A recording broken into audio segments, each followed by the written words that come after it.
Nakatanggap si Daisy ng isang email mula sa isang subscriber. Nagbigay ito ng isang tip patungkol sa isang lugar na bihira puntahan ng mga tao. Si Daisy ay isang baguhang travel vlogger at nais niyang makapag-content ng kakaibang lugar na bago sa mga manonood. Excited niyang tinawagan si Joel, ang best friend niyang gay, na maganda na sa susunod nilang adventure. Umahagulgul itong sumagot sa tawag ni Daisy. Napag-alaman niyang nagkahiwalay na ang kanyang kaibigan at karelasyon nito. Nahuli ko yang si Ramil na may ibang kinakasama, wika ni Joel na umiyak. Makakalimot ka sa pupuntahan natin, Joel, wika ni Daisy.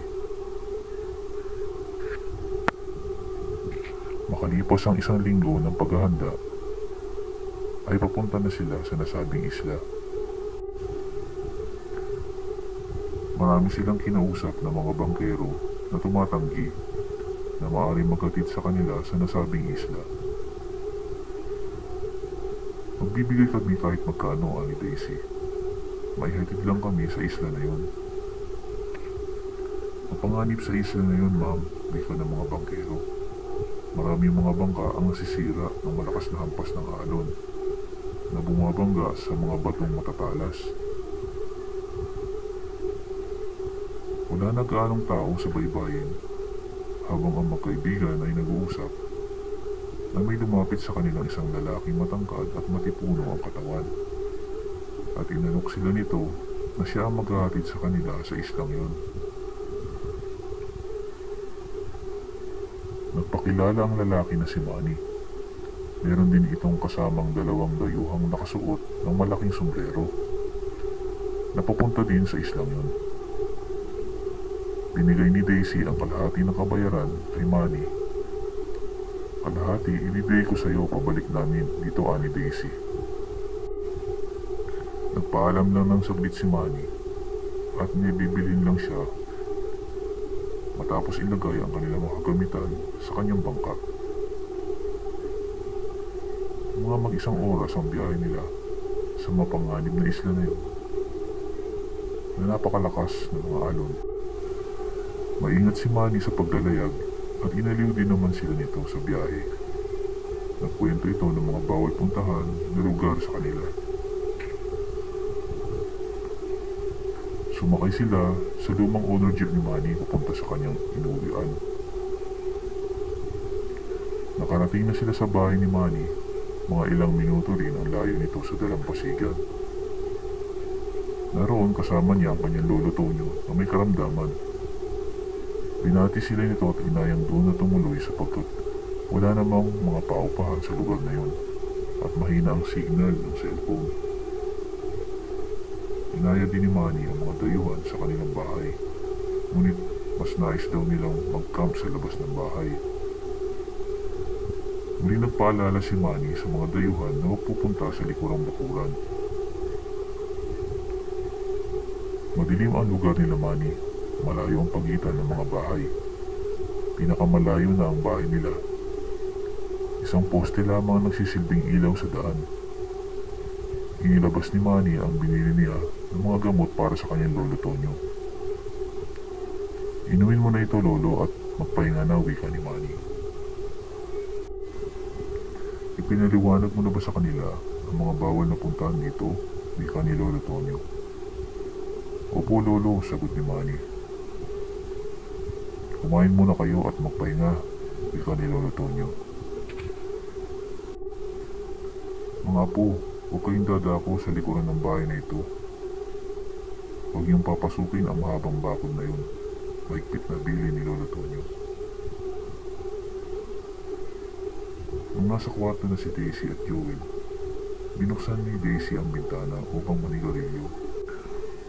Natanaw niya sa liwanag ng buwan sa malawak na taniman ng mais. Sa di kalayuan ang mahabang bakod na sinasabi ni lolo Tonyo. Meron napansin si Daisy ng mga nakamasid sa kanila. Naaninag ang 5 tao. Nakasuot ito ng puting mahabang damit at mahaba ang kanilang mga buhok. Nakatingin ito sa kanya. Sinarado agad ni Daisy ang bintana na ikinagulat naman ni Joel. Anong nangyari sis? Tanong ni Joel. Mayroong mga nakamasid sa atin sa kabilang bahagi ng bakod, bulong ni Daisy. Sinilip nila ng dahan-dahan sa isang maliit na butas at naroon pa ang mga nakamasid sa kanila.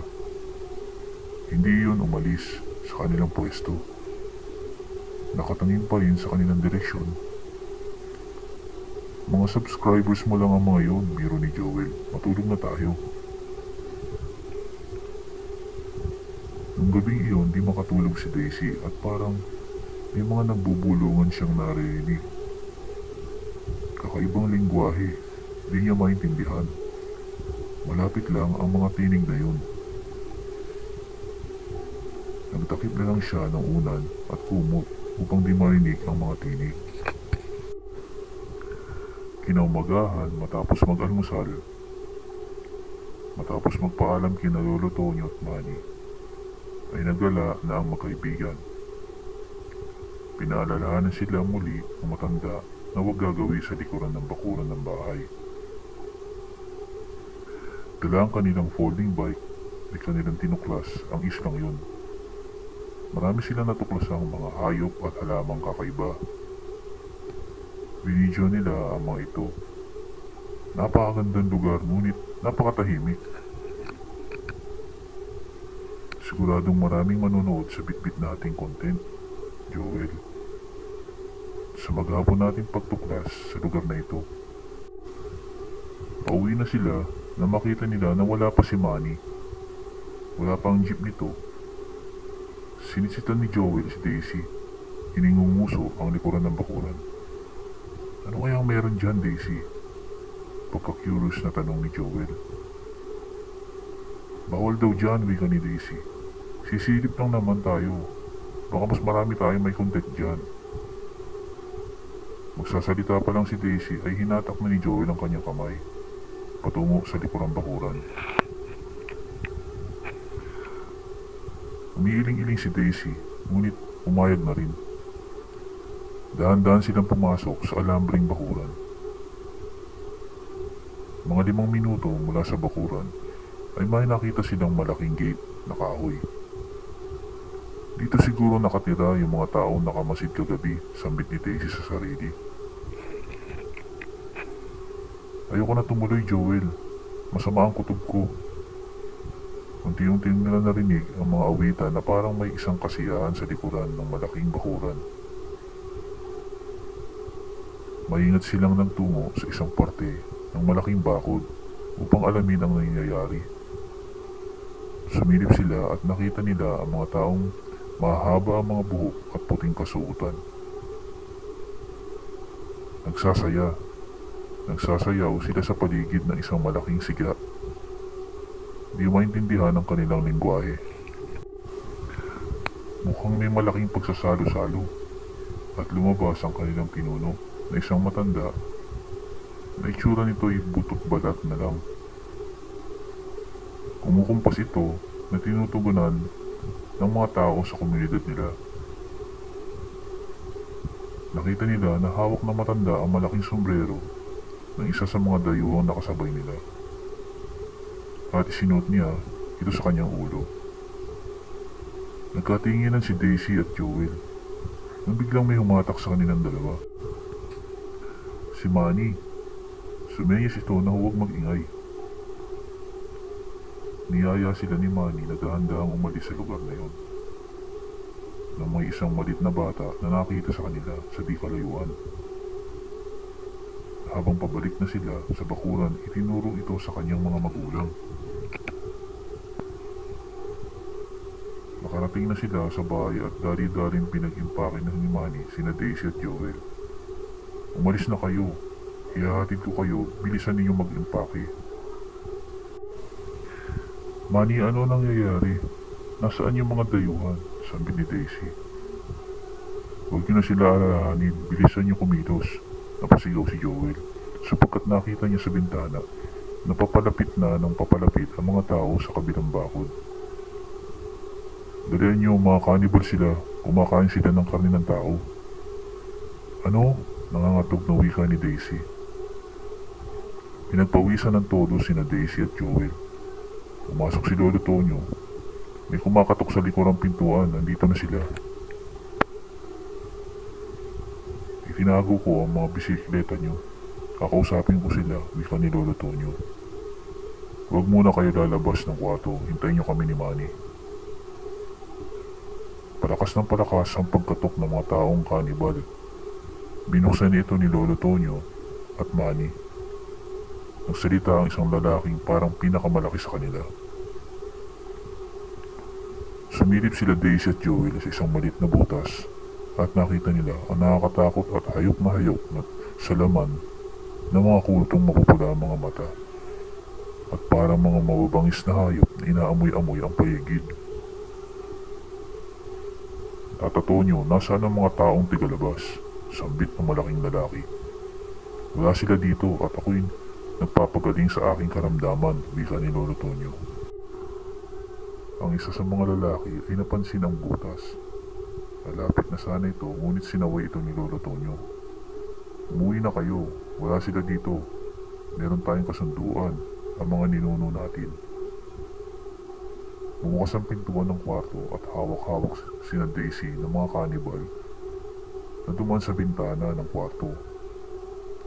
Hawak din nila ang mga kagamitan ni na Daisy, mga cellphone at video camera. Hinatid na ni Manny sina Daisy at Joel sa islang pinagmulan nila. Umiyak silang tatlo sa karanasang iyon. Magpinsan ang matandang pinuno ng kulto na iyon at si Lolo Tonyo. Ngunit nilisan na namin ni Lolo Tonyo ang sama na yun sa dahilang di namin makaya kainin ang kanilang kinakain. Kasalanan ko ang lahat ng ito, wika ni Manny na maluwa-luha. Kaugalian ng mga matatanda na kailangang may kapalit na sakripisyo ang ihahain sa kanilang selebrasyon. Kaya binigay na lang ni Lolo Tonyo ang kanyang buhay kapalit ng mga bisita. Maikli na rin naman daw ang buhay niya sa mundong ito.